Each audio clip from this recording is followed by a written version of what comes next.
sizlar bilan poliz mahsulotlaridan biri bo'lmish sabzi-sabzavotini yasashni o'rganamiz. Buning uchun bizga kerak bo'ladi 2 xil rangdagi rangli qog'oz, kley, qaychi va plomaster. To'g'ri to'rtburchak shakldagi sariq rangli qog'ozimizni ko'rsatgan shaklimizda buklab olasiz.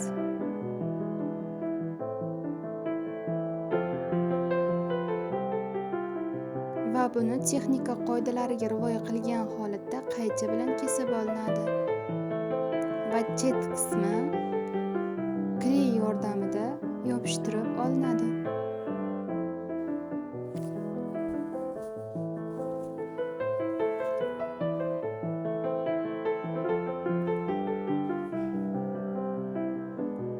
Kley bilan ishlaganda ham gigiyena qoidalariga rioya qilib, ortiqcha kleyni sarflamaslik talab etiladi.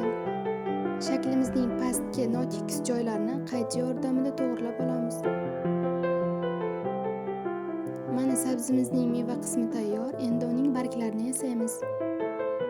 Barglarni yasash uchun bizga zarur bo'ladi to'g'ri to'rtburchak shakldagi yashil rangdagi rangli qog'oz. Rangli qog'ozimizni teng 2 bo'lakka bo'lib, ularni kesib olamiz.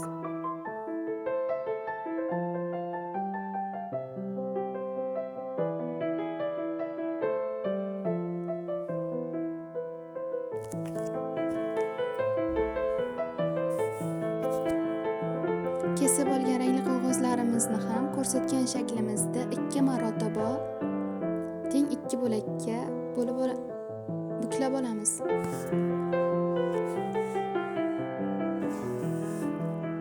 Endi uni videoda ko'rsatgan shaklimizda ingichka qilib kesib chiqamiz.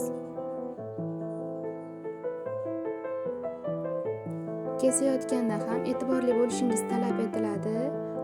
Qog'ozning oxirigacha bormasligi va qalin yoki ingichka bo'lib ketmasligi talab etiladi.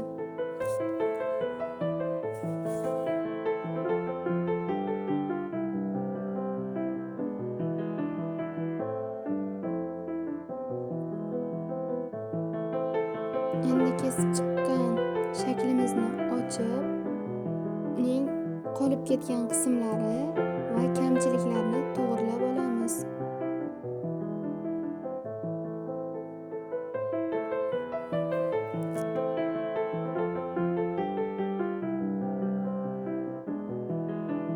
Kesib olgan shaklimizda barglarni tashqari tarafga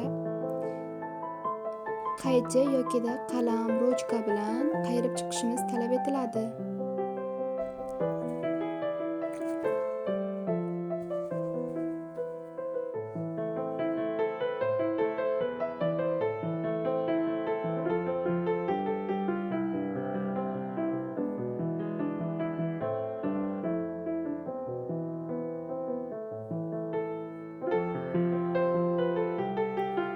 Endi videodagi tartibda aylana shaklda o'rab chiqamiz.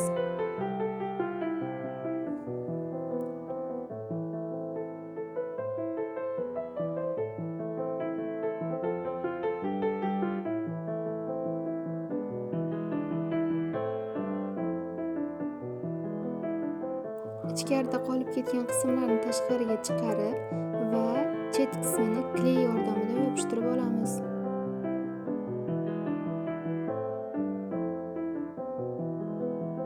Mana sabzimizning barglari ham tayyor bo'ldi.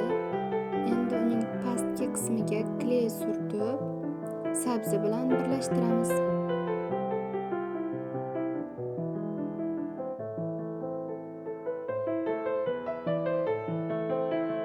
Agarda sabzining barglari katta yoki kichik bo'lsa, uning hajmini yopishtirishdan oldin o'zgartirishingiz mumkin.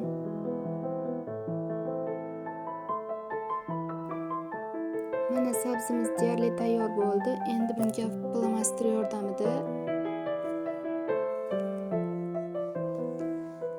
sabzining o'zaklari, ya'ni chiziqchalari chizib chiqiladi.